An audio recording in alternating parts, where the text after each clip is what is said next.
Congress party ने आज़ादी के बाद शुरू में केंद्र व अधिकांश राज्यों में भी अपने लंबे अरसे तक रहे शासनकाल के दौरान अपनी हीन व जातिवादी एवं पूंजीवादी मानसिकता को त्याग कर यदि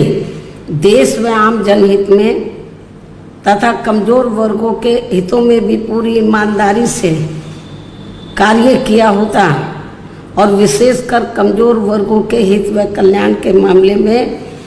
परम पूज्य बाबा साहब डॉक्टर भीमराव अंबेडकर की सलाह को भी मान लिया होता,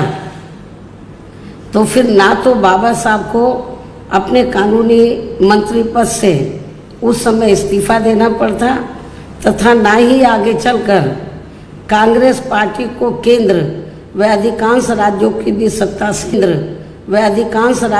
सत्ता से बाहर होना पड़ता तथा ना ही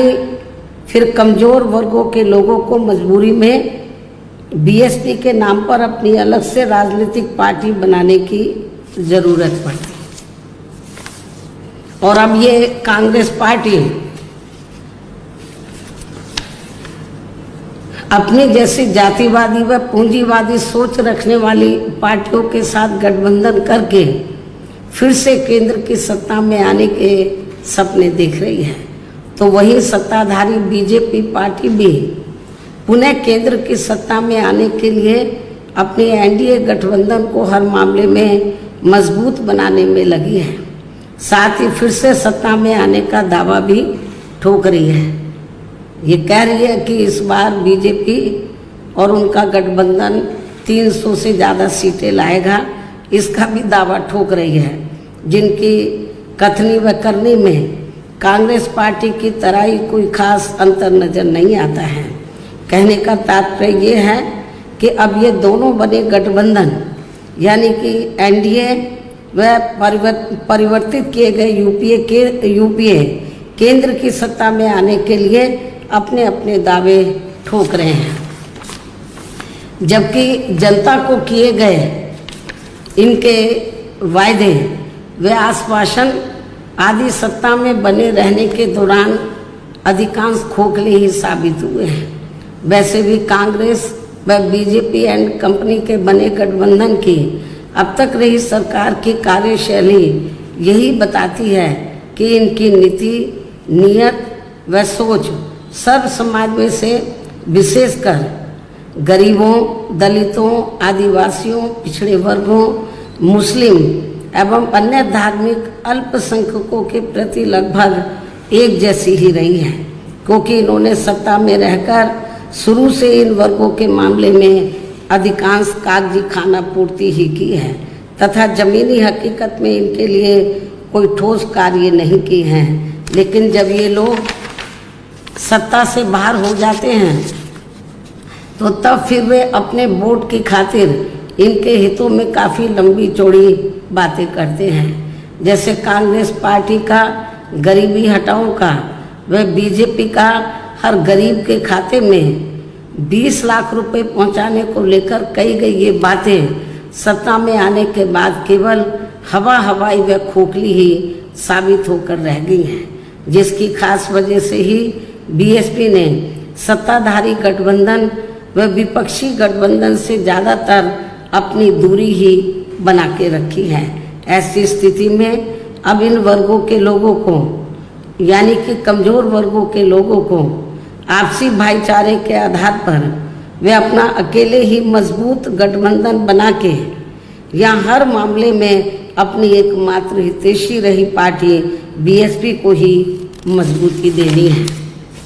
तथा जिससे फिर यहाँ कोई भी गठबंधन केंद्र व राज्यों की भी सत्ता में पूरी मजबूती के साथ आसीन ना हो सके तथा इसके स्थान पर फिर इनकी मजबूत नहीं बल्कि मजबूर सरकार ही बनेगी। हमारी पार्टी का ये पूरा प्रयास होना चाहिए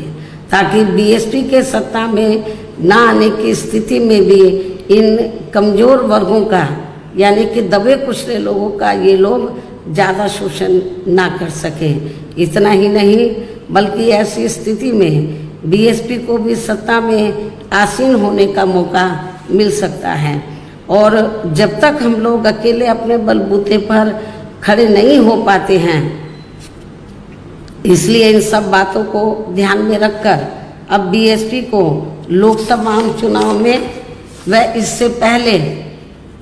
राजस्थान, मध्य प्रदेश, छत्तीसगढ़ व तेलंगाना आदि राज्यों में होने वाले विधानसभा चुनाव में भी अकेले ही चुनाव लड़कर अपनी पार्टी का बेहतर रिजल्ट लाना होगा।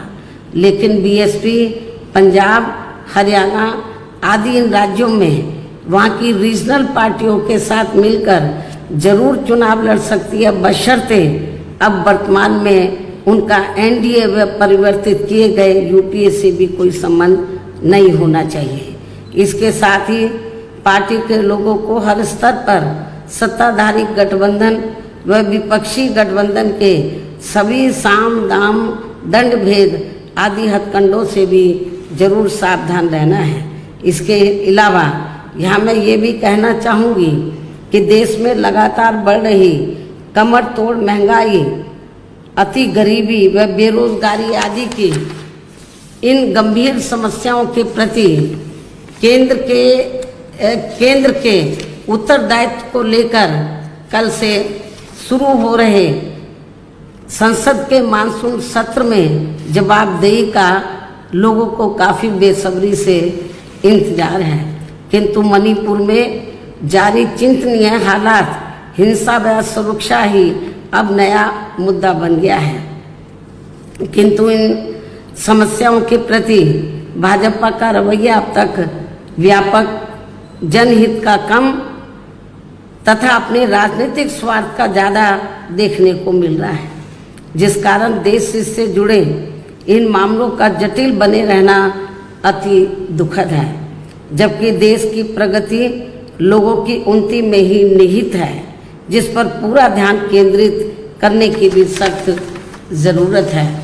और अब लोकसभा चुनाव से पहले संसद में सरकार व विपक्ष का रवैया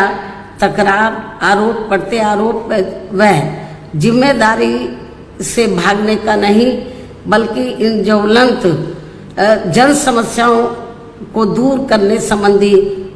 समाधान का होना चाहिए। क्योंकि इस समय समस्त गरीब एवं मेहनत कर जनता का